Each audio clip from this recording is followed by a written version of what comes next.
Bom, nós vamos apresentar agora sobre os compiladores e os interpretadores da disciplina do professor Anderson Costa. A gente vai apresentar as fases da análise léxica, sintática e semântica. Meu nome é Ian e a minha equipe é formada pelo Ícaro e pelo Cindino. Aqui a gente vai explorar os principais aspectos da nova linguagem criada, que a gente precisou fazer, e que vai também desde a gramática da EBNF até as regras semânticas das produções da gramática, que são as definições dirigidas pela sintaxe.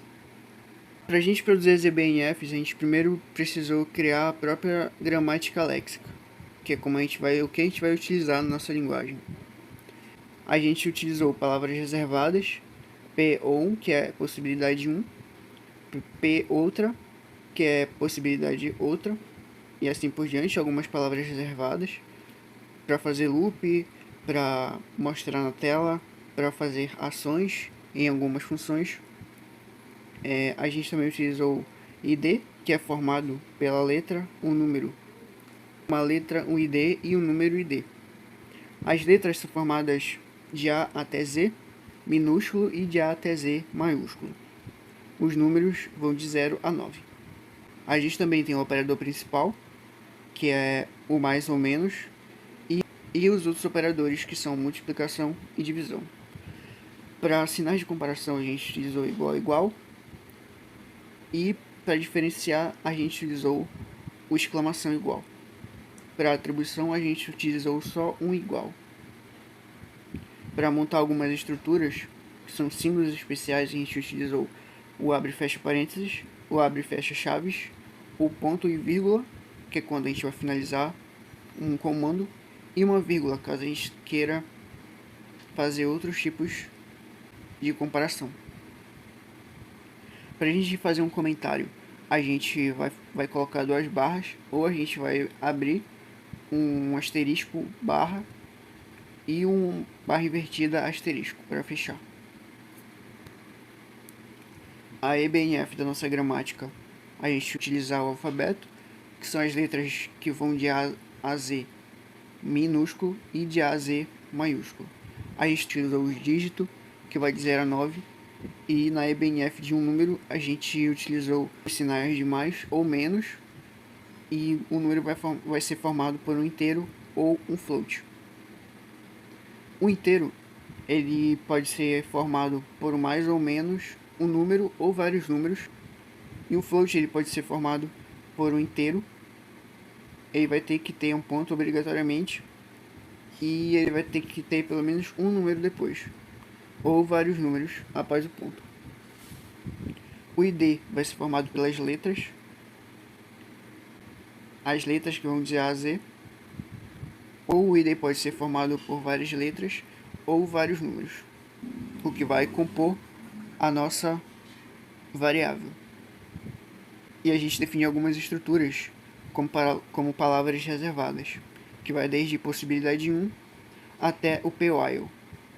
E a gente incluiu mais algumas funções de retorno, funções para printar na tela, função para ler alguma coisa, e valores booleanos como true e false. E a criação dos autômatos, que a gente utilizou para os números, e esse foi um dos exemplos. Os autômatos produzidos são ferramentas essenciais para a análise léxica da nova linguagem, porque eles permitem identificar padrões de caracteres e tokens, facilitando a identificação de erros e a construção da tabela de símbolos. Aqui a gente tem o Q0. O número ele pode começar por um mais ou menos, ou ele pode ir diretamente como um número sem nada. E no final ele pode retornar para ele mesmo no Q1 por vários números. Eu sou o Ícaro e eu vou falar aqui no nosso trabalho um pouco sobre as regras sintáticas. Resumidamente, essas regras lá definem as estruturas da linguagem, indica como as palavras-chave, operadores e expressões devem ser combinadas para de fato um programa seja formado de forma válida. Já vou começar aqui mostrando um exemplo da recursão à esquerda, que geralmente quando se constrói de começo é inevitável, né, a gente não fazer com recursão à esquerda, então tem que ter muito cuidado nessa primeira parte aqui. Primeiramente, a gente tem aqui o exemplo da expressão matemática com essa recursividade à esquerda. tá? Então eu já tenho aqui uma expressão matemática que já chama direto de volta a expressão matemática. Então a gente já consegue observar essa expressão à esquerda diretamente aqui. E o nosso objetivo vai ser eliminar essa recursão, tá? Porque a gente tem aqui um resultado, né? Um resultado válido. Se eu fizesse, por exemplo, aqui uma expressão matemática de 1 mais 1, né? Então eu iria usar um operador aqui de menor constância, por exemplo, e usar um auxiliar que eu vou mostrar também no próximo slide. Ou eu poderia ter essa outra opção aqui, né, de abrir parênteses, usar uma expressão, fechar parênteses, ou usar apenas o auxiliar. Só que eu quero ter esse mesmo resultado, só que sem recursão à esquerda, porque quando quando eu não tenho essa recursão, na verdade eu evito que os analisadores sintáticos tenham problemas lá na hora de fazer a análise. Então, só lembrando aqui que o auxiliar ele vai ser aqui a chamada do próprio auxiliar, né, seguido de um operador aritmético de maior constância e um valor numérico. Ou ele pode ser apenas um valor numérico.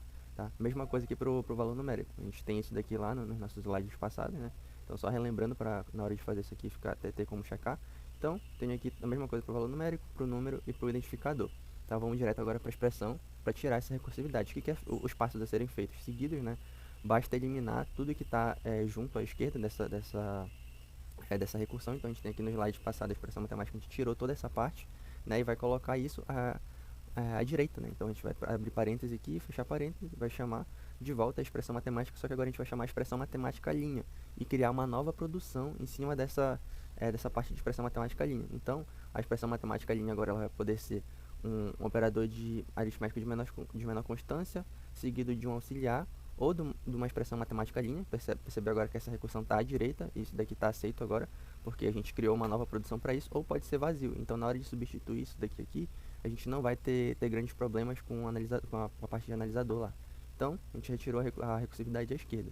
Tá? E agora a gente vai tirar de um outro exemplo aqui. Tá? Então, eu vou especificar mais esse exemplo aqui. Então, a condição com recursão à esquerda também. Então, vamos começar já aqui. A condição já começa chamando, né, uma outra condição. Então, já dá para perceber que isso daqui está com recursividade à esquerda. Então, vamos retirar isso daqui, porque o que a gente quer é que a condição ela seja uma condição seguida de um operador lógico, né, e um auxiliar de condição. O que é o auxiliar de condição? A gente voltar aqui para baixo, ele pode ser essas opções aqui. Ou é uma expressão lógica, né, ou é uma comparação matemática, ou essas outras comparações aqui seguidas, e até mesmo uma negação de condição. Então a gente já tem tudo aqui no auxiliar. E agora, quando a gente for chamar, tirando essa recursão à esquerda, eu vou chamar o auxiliar com a condição linha, que vai ser a nova produção de condição, que vai poder ser um operador lógico, por exemplo. Então, posso ter aqui, né, um maior, um igual. Posso ter aqui o nosso auxiliar da condição, que pode ser também uma dessas possibilidades aqui, seguido de uma nova produção, se eu quiser fazer uma outra comparação em cima dessa. Ou pode ser só o vazio, né, se eu quiser ter uma condição sozinha. Então, eliminou a recursão esquerda, mas mantendo, assim como foi feito aqui na expressão matemática. Então, dando continuidade, tá, a gente vai falar um pouco sobre as árvores gramaticais. Tá? Elas servem, a descendente em específico, né, ela serve para fazer uma representação visual da análise sintática e de um trecho de código, que é justamente o que vai ser mostrado aqui. Então, só resumindo, cada nó da árvore representa um elemento da nossa expressão e cada ramo representa como esse elemento é derivado. Simples assim. Então, a gente vai voltar aqui para o nosso próximo slide e fazer para esse exemplo aqui, tendo sempre em vista que a análise sintática descendente ela vai ter o sentido da raiz para as folhas. Então, eu vou começar aqui pela minha raiz, que vai ser o nosso comando PA1, que é como se fosse um si, né? Então, se a idade for maior que 18 e a nota for maior que 7, ele vai mostrar esse comando aqui. Então, a gente vai utilizar aqui a pré-ordem, né? E vai fazer sempre produções, vai sempre produzir uma derivação mais à esquerda. Então, vamos começar já aqui, já começa mais à esquerda, tá? Eu tenho o PO1, o comando PO1 sendo derivado à esquerda para o nosso comando, de fato, PO1, que é como se fosse o si, e em seguida derivado para abrir parênteses. Só que quando chega nesse abrir parênteses, a gente vai ter uma condição agora, que é tudo isso. Então, a gente vai pegar a condição e já derivar a condição, sempre mais à esquerda, seguindo as regras, né, da análise sintática descendente. Então, essa condição ela pode ser um identificador, né, que no caso é o idade. A mesma coisa para o operador, isso daqui vai seguir para todos os outros, né, então vai seguir sempre pegando a nossa raiz e indo para as folhas. Né, então, vou fazendo todas as derivações possíveis, faço todas aqui, assim como aqui nesses operadores, então vou fazendo todas as derivações. Acabou, né, acabou a derivação final, então eu vou voltar para o nosso fechamento de parênteses. Né?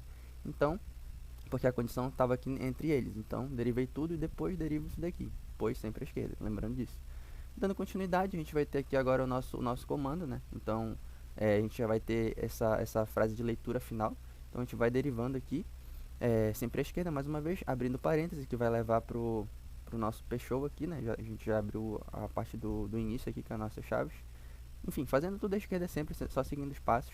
Então, abre parênteses e deriva para o P-show, né? O abre aspas vai derivar aqui para o nosso comando, né? Para nossa parte de aspas. As palavras, né? Que no caso é aprovado, o fecha aspas, o fecha parênteses e o final do nosso comando, tá? Então, a gente tem essa árvore de derivação aqui, sempre fazendo mais à esquerda e derivando mais à esquerda, no sentido de raiz para as folhas. Olá, meu nome é Léo. Eu vou estar dando continuidade nessa parte do trabalho, tá? Eu vou estar falando sobre análise semântica, certo? Eu vou estar primeiramente fazendo um pequeno resuminho, depois eu vou estar falando sobre o desenvolvimento, né, das tarefas que nós fizemos. Basicamente, a análise semântica, né, é a terceira etapa da compilação, né? No caso, da parte de análise, né, ela seria a terceira etapa ali. E é responsável por verificar se o código-fonte está de acordo com as regras semânticas da linguagem. Essa verificação inclui a validação de tipos, a verificação de escopo e a resolução de referências, certo? Dito isso, vamos para as partes das tarefas, ok? A primeira tarefa que seria definir as regras semânticas das produções, pegar as regras semânticas das produções da gramática nas definições dirigidas para a sintaxe, SD ou SDD, né? Aqui a gente trouxe algumas apenas, né? Mas a gente tem mais. Acho que a gente trouxe apenas 4 para não deixar esse vídeo tão longo, certo? A primeira seria uma condição só pode ser realizada com operações que tenham retorno lógico, tá? Uma condição ela só poderá conter expressões lógicas, comparação lógica e comparação matemática, pois tais operações têm retorno lógico. Caso uma condição seja realizada com uma operação que forneça outro tipo de dado, então ocorrerá erro, certo? Nesse caso que ele pega apenas o retorno, né, o valor do retorno das operações, né? Se uma operação retorna o valor numérico, então aqui ela daria erro, né? Então ele pega apenas operações que retornam valores lógicos, tá? Aqui o operador mais aplicado a qualquer operação matemática ou concatenação de caracteres. O operador mais pode ser aplicado a qualquer operação matemática, né? No caso inclui todos os valores numéricos, né? Que ele poderia somar, sendo int ou ponto flutuante, né? Ou a concatenação de identificadores do tipo caractere. No caso, para juntar, né, dois textos, por exemplo, ele também poderia ser usado. Tentar usar o operador mais com outros tipos resultará em um erro. Compatibilidade de tipos na atribuição. O tipo da expressão à direita de uma atribuição deve ser compatível com o tipo da variável à esquerda e com o resultado da operação. Atribuir um valor de tipo incompatível resultará em um erro, né? Aqui ele basicamente define que para você atribuir um valor a uma variável, né, ele deve ser daquele tipo, a variável deve ser do tipo valor, do tipo do valor, né? Por exemplo, uma variável de número inteiro que deve receber um número inteiro, né? Variáveis utilizadas devem ser previamente declaradas. Antes de usar uma variável, ela deve ter sido declarada em algum ponto do mesmo ou de um escopo superior. Tentar usar uma variável não declarada resultará em um erro, ou tentar atribuir um valor a um elemento não declarado resultará em um erro. Né? Aqui a gente fala sobre como acontece a declaração de variável, né? Você define o tipo dela e define ali o identificador dela, né? Regras semânticas. Aí no caso, mais um pouco de contextualização. As regras semânticas elas são responsáveis por verificar se as condições sintáticas da linguagem estão de acordo com as restrições semânticas. Essa restrição pode ser relacionada a tipo, escopo, uso de variável, entre outros. Ao analisar o código-fonte, é possível identificar erros que violam essas restrições semânticas. Alguns exemplos de erros que podem ser apresentados são uso de variável não declarada, incompatibilidade de tipos, acesso à memória inválida, entre outros, né? Aqui seria a segunda tarefa, né, da parte de semântica, né, que seria as regras semânticas com os erros a serem apresentados, ok? No caso, a gente fez mais do que essas, né? A gente trouxe aqui apenas duas, justamente para não deixar o vídeo tão longo, né? A primeira seria ação semântica, verificar a declaração única de variável, né? Se variável declarada estiver no escopo atual ou variável declarada estiver em escopos superiores a esse, então continue a execução. Se não, erro. Variável não declarada previamente. Ação semântica. Verificar tipos em operações aritméticas, né? Aqui ele verifica se um tipo é inteiro ou float, ou se ele é float ou inteiro, né? No caso, ele verifica se são tipos numéricos, né? Se forem tipos numéricos, então ele consegue fazer a operação aritmética, mas se não for, operações aritméticas só podem ser realizadas com valores numéricos, int float. A estrutura de tabela de símbolo a ser adotada, né? A gente fez algumas pesquisas em relação à estrutura que a gente gostaria de adotar. A escolha da tabela hash de encadeamento é a melhor opção, né, atualmente. No caso, a tabela de símbolos ela é uma estrutura, né, de dados fundamentais em operadores e interpretadores. Ela armazena informações sobre identificadores usados em um programa, como variáveis, funções e funções e constantes. A melhor opção para se utilizar seria a tabela hash, com encadeamento. Isso porque é como lidar com situações de colisões, que é quando duas ou mais variáveis ou funções têm o mesmo nome. E o encadeamento é uma técnica muito eficiente para lidar com essas colisões. Além disso, essa estrutura ela requer menos memória em comparação com outras, a exemplo de árvores balanceadas, visto que não há necessidade de armazenar informações adicionais para equilibrar a estrutura, né? Agradeço pela atenção e estamos finalizando aqui.